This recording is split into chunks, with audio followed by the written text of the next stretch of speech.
कल नेपाल को 2 important game खेलना है। इसी के हवाले से कुछ बातचीत करता हूं कि आखिर नेपाल किस तरीके से मैदान में उतरेगा और किस तरीके से नेपाल को अपनी जीत अपने नाम करना है।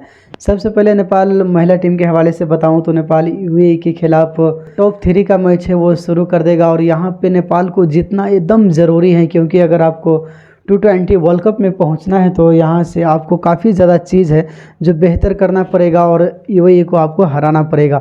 जब तक आप उनको हराते नहीं हैं जब तक आगे जाने का सफ़र है वो आपका बंद हो जाएगा। अगर आप उनको हरा देते हैं यहाँ पे तो आगे जाने का जो सफ़र है वो जारी रहेगा। अगर आप उनको नहीं हरा पाते हैं तो आप मुश्किलात में फंस सकते हैं। लेकिन उम्मीद करता हूँ कि कल जब नेपाल की महिला टीम उतरेगी मैदान में खेलने के लिए तो काफ़ी बेहतर क्रिकेट खेले और नेपाल को एक T20 वर्ल्ड कप तक पहुँचाए। तो अब मैं बात करता हूँ कि नेपाल क्रिकेट टीम जो यूके गया है खेलने के लिए, तो यहाँ पे नेपाल अपना दूसरा प्राइस्टिक मैच खेलने के लिए कल मैदान में उतरेगा। तो किस तरीके से नेपाल यहाँ पे तैयारी करता है और किस तरीके से नेपाल यहाँ को कंडीशन को अभी तक समझ पाया है या फिर नहीं समझ पाया है। पहला मैच में नेपाल इतना बेहतर क्रिकेट नहीं खेला था, इस पे ज़्यादा हैरानी नहीं थी, क्योंकि नेपाल यहाँ पे 15 तारीख को पहुँचा था और 16 तारीख को दिन आपको मैदान में उतरना था क्रिकेट खेलने के लिए। तो कहीं भी अगर आप बाहर जाते हैं तो यहाँ का कंडीशन आपको समझने के लिए थोड़ा वक्त लगता है और डायरेक्ट आप अगर मैदान में उतर जाएगा खेलने के लिए तो काफ़ी ज़्यादा दिक्कत है जो आपको हो सकता है। और वही दिक्कत नेपाल टीम को साथ हुआ भी था, क्योंकि नेपाल शुरू में इस तरीके से बैटिंग कर रहा था। 18 रन पे अगर आपका 5 विकेट आउट हो जाता है, यहाँ से आप अंदाज़ा लगा सकते हैं कि किस तरीके से नेपाल का जो खिलाड़ी था टॉप ऑर्डर वो किस तरीके से समझा था मैदान को, या तो फिर किस तरीके से वो गलती किया था।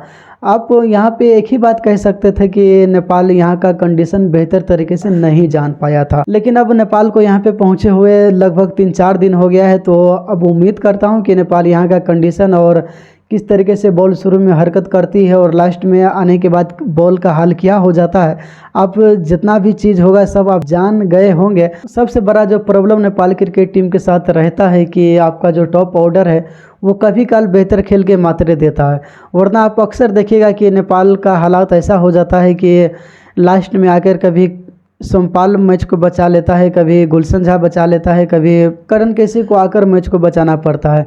लेकिन नेपाल के खिलाड़ियों के साथ जो मसला मसाइल है कि यही मसला है कि आप ज़्यादा सिंगल नहीं ले पाते हैं, क्योंकि जब तक आप सिंगल पे फोकस नहीं कीजिएगा जब तक आप एक बेहतर क्रिकेट नहीं खेल सकते हैं। दुनिया में बेहतर खिलाड़ी वही है जो सिंगल लेना बेहतर तरीके से जानता है। छक्के चौके मारने वाला खिलाड़ी बेहतर नहीं कहलाता है। हाँ, वक्त आने पर आप बोल्डरिंग लगाइए, ज़रूरी भी है बोल्डरिंग लगाना। जिस हिसाब से टीम का डिमांड है, जिस हिसाब से मैच चलता है, आप बिल्कुल इसी तरीके से मैच चलाइए और बेहतर क्रिकेट खेलिए। लेकिन ज़्यादा फोकस जो आपको होना चाहिए वो सिंगल डबल पे होना चाहिए। तो देखता हूं कि नेपाल कल अपना 11 मैदान में किस तरीके से उतारता है, क्योंकि पहला मैच न तो संदीप लामेछा ने खेल सका था न तो करण केसी। क्या आप वो दोनों को लेकर आप जाना चाहते हैं? मेरे ख्याल से जाना भी चाहिए, क्योंकि CWC से पहले आप बेहतर 11 बनाना चाहते हैं और बेहतर 11 के साथ आप मैदान में उतरना चाहते हैं। रोहित भी यहाँ पे पहुँच चुका है, तो क्या रोहित कल का मैच खेलेगा या फिर नहीं, ये तो गारंटी नहीं है। लेकिन प्राइस्टिक मैच है, वो खेले चाहे न खेले उससे कोई ज़्यादा फर्क पड़ने वाला नहीं है। तो आपको क्या लगता है कि क्या नेपाल क्रिकेट टीम किस तरीके से मैदान में उतरेगा कल खेलने के लिए, और नेपाल जहाँ पे पहला मैच में गलती किया था क्या यहाँ पे दोबारा गलती करेगा या फिर यहाँ पे सुधार कर लिया होगा? पहला मैच में नेपाल यहाँ का कंडीशन नहीं समझ पाया था, इसी वजह से काफ़ी ज़्यादा दिक्कत का सामना है जो टॉप ऑर्डर को करना पड़ा है। और जिस हिसाब से आरिफ शेख और गुलशन झा पाली को संभाला है, वो दोनों जब लास्ट में आया था तो मेरे ख्याल से यहाँ तक उन दोनों को मालूम भी चल गया होगा कि आखिर बॉल किस तरीके से हरकत करती है मैदान पे। तो इन्हीं वजह से वो दोनों बेहतर क्रिकेट खेल पाया था और दोनों बेहतर खिलाड़ी भी है। नेपाल के साथ जो मसला हमेशा रहता है कि नेपाल का जो ओपन है वो जल्द साथ छोड़ के चला जाता है और जो भी खिलाड़ी पीछे आता है खेलने के लिए उनके ऊपर काफ़ी ज़्यादा प्रेशर बन जाता है। उम्मीद करता हूं कि कल कुशल भोटेल और आसिफ से बेहतर आगाज़ करके दे नेपाल को, क्योंकि काफ़ी दिनों से वो दोनों का बल्ला खामोश है और CWC में वो दोनों का हालात बहुत बुरा है। उम्मीद करता हूँ कि कल से अपना बैटिंग को दोनों सुधार कर ले। और अनिल शाह भी तीसरा ऑप्शन में मौजूद है, तो क्या अनिल के साथ आप ओपन जाएंगे या फिर आसिफ और कुशल भुटेल के साथ है। आप जिसके साथ भी ओपनर में जाइए, तीनों बेहतर खिलाड़ी है, तीनों को आप किसी भी नंबर पे खिला सकते हैं और तीनों का जगह बनता है तो आप ओपन ही में बना सकते हैं तीनों का जगह, क्योंकि वो तीनों खिलाड़ी है जो ओपनर में काफ़ी बेहतर तरीके से क्रिकेट खेलता है। कुशल भुटेल का मौजूदा वक्त में काफ़ी दिनों से फॉर्म नहीं है। नेपाल में जो लीग हो रहा था इसमें बेहतर वो क्रिकेट खेल जरूर पा रहा था। पहला मैच जिस तरीके से 0 पे आउट हो गया है तो यहाँ पे काफ़ी ज़्यादा शर्मिंदा हुआ है कि जिस हिसाब से उनका फॉर्म चल रहा था और अचानक से जब आप बाहर में गए हैं खेलने के लिए तो 0 पे आउट हो जाते हैं तो यहाँ पे तकलीफ़ तो होता है कि एक बेहतर खिलाड़ी कुशल भुटेल के ऊपर नेपाल का जितना फ़ैन है वो सबको नाज है, क्योंकि वो जिस टाइप के खिलाड़ी है यानी कुछ देर मैदान में वो ठहर जाएगा तो काफ़ी ऐसा चीज़ है जो चेंज कर सकता है।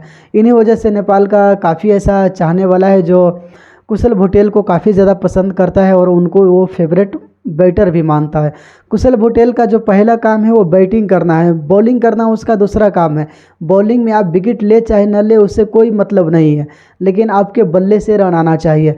आपको टीम में मैं देखना चाहता हूं कि आप एक बैटर बन के रहिए, बॉलर बन के नहीं। स्पिनर का तो नेपाल में कोई ऐसा कमी है ही नहीं, क्योंकि ललित राजवंशी है, संदीप लामिछाने हैं, वक्त आने पर दीपेंद्र सिंह ऐरी बॉलिंग कर देता है और ऐसा वक्त आएगा तो कुशल भुटेल की तरफ भी आप नज़र दौड़ा दीजिए, वो भी एक बेहतर गेंदबाजी कर देता है। तो चलिए आज के लिए इतना ही।